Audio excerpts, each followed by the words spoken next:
दोस्तों अक्टूबर का महीना शुरू हो चुका है यानी कि सर्दियां शुरू होने वाली हैं। दोस्तों अगर आप किसी भी कटिंग को इस मौसम में ग्रो करना चाहते हैं तो वो आसानी से ग्रो हो जाती है। दोस्तों मेरा नाम है अरुण और आप देख रहे हो टू द ट्री चैनल। दोस्तों इस वीडियो में हम आपको 11 ऐसे प्लांट कटिंग से ग्रो करके दिखाने वाले हैं जो अक्टूबर महीने में आसानी से ग्रो हो जाते हैं। आपकी कटिंग में रूटिंग भी होगी और फ्लावरिंग भी और ब्रांचेस भी ज़्यादा निकलने वाली हैं। तो दोस्तों ज़्यादा बात ना बनाते हुए वीडियो को करते हैं स्टार्ट। दोस्तों नंबर 1 पर है गुलाब। दोस्तों गुलाब तो सभी गार्डन में आसानी से आपको देखने को मिल जाएगा। सभी गार्डनों की शान होती है गुलाब। दोस्तों गुलाब को आप अक्टूबर महीने में कटिंग के द्वारा आसानी से ग्रो कर सकते हो। इसमें से रूटिंग भी हो जाएंगी और ब्रांचेज भी बहुत भारी मात्रा में निकल जाएंगी।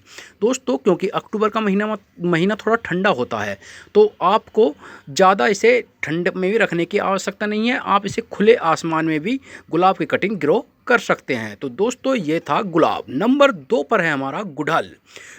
दोस्तों जिस प्रकार अक्टूबर महीने में आप गुलाब को कटिंग से ग्रो कर सकते हो, गुड़हल को भी उसी प्रकार आसानी से आप अक्टूबर महीने में कटिंग से आसानी से ग्रो कर सकते हो। दोस्तों इसमें से आपको रूटिंग भी होती नज़र आएगी, आपको इसमें से ब्रांचेज भी निकलती नज़र आएंगी।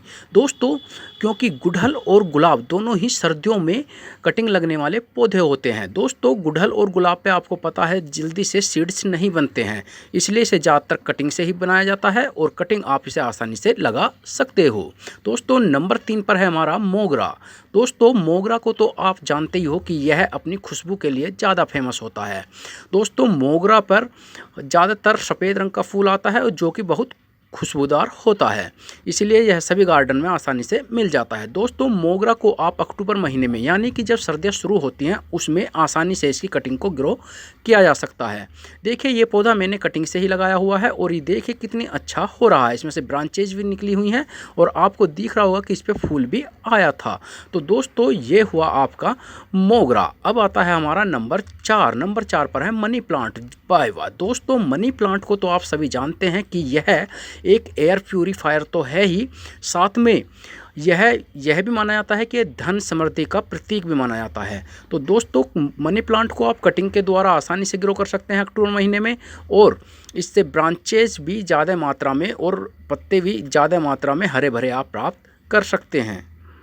तो दोस्तों ये हो गया कटिंग से लगने वाला मनी प्लांट। अब हम बढ़ते हैं आगे है नंबर 5। नंबर 5 पर है पत्थर चटा। दोस्तों पत्थर चटा वैसे तो एक खूबसूरती वाला पौधा है, लेकिन इसका मेडिसिन के रूप में भी प्रयोग किया जाता है। जी हाँ, इसके पत्तों का जो है काढ़ा बनाकर पिया जाता है या उसे चटनी के रूप में खाया जाता है उन रोगों में जिनमें पथरी की जैसी बीमारी होती है। तो दोस्तों पत्थर चटा हर गार्डन में आपको देखने को मिल जाएगा। आप पत्थर चटा को भी पत्ते से या फिर इसकी कटिंग द्वारा आसानी से अक्टूबर महीने में ग्रो कर सकते हो। तो दोस्तों ये था आपका पत्थर चटा। अब आता है नंबर 6 मोरपंखी। दोस्तों मोरपंखी एक एयर प्यूरीफायर प्लांट है।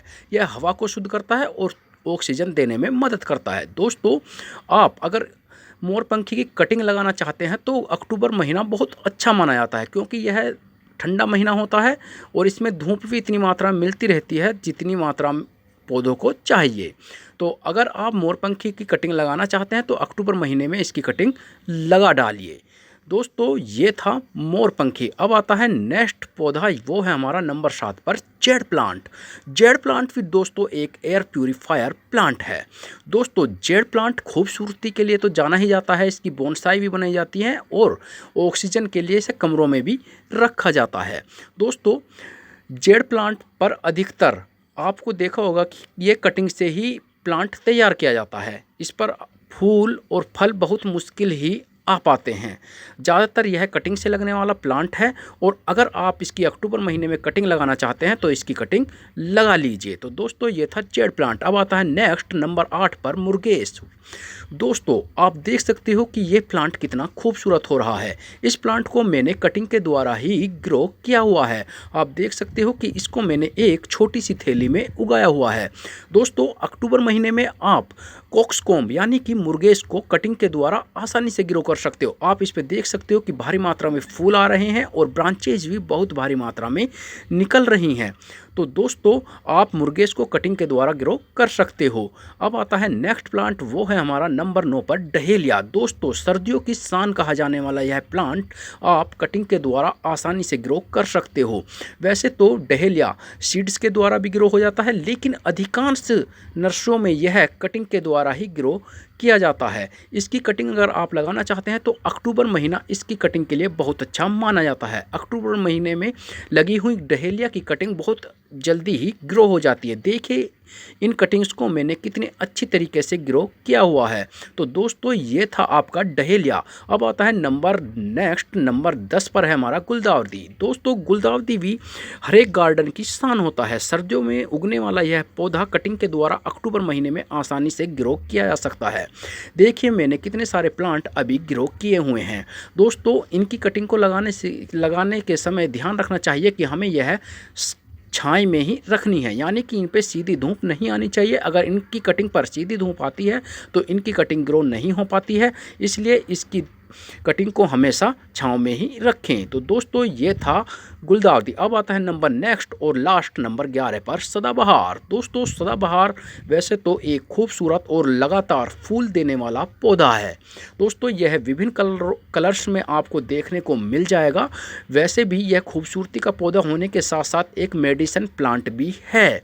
दोस्तों अधिकांश लोग यदि बुखार होता है तो बुखार को दूर करने में सदाबहार के काढ़े का प्रयोग करते हैं, लेकिन ज़्यादातर यह आपको गार्डन्स में अपनी खूबसूरती के लिए मिल जाएगा। तो दोस्तों ये था आपका सदाबहार। तो दोस्तों ये थे 11 ऐसे प्लांट जिनको आप सर्दी के मौसम में यानी कि अक्टूबर महीने में कटिंग के द्वारा आसानी से ग्रो कर सकते हो। इनसे भारी मात्रा में फूल प्राप्त कर सकते हो, या फिर इनसे अगर ऑक्सीजन प्यूरीफायर प्लांट है तो आप उससे ऑक्सीजन प्राप्त कर सकते हो। दोस्तों कटिंग को लगाते समय यह हमें ध्यान रखना होता है कि कटिंग पर सीधी धूप नहीं आनी चाहिए। कोई भी कटिंग यदि धूप के सीधे संपर्क में आ जाती है तो वह कटिंग ग्रो नहीं हो पाती है। कटिंग को ग्रो करने के लिए सबसे पहला नियम यही है कि इसे छाया में रखें और उसे लगातार पानी देते रहें आवश्यकता के अनुसार।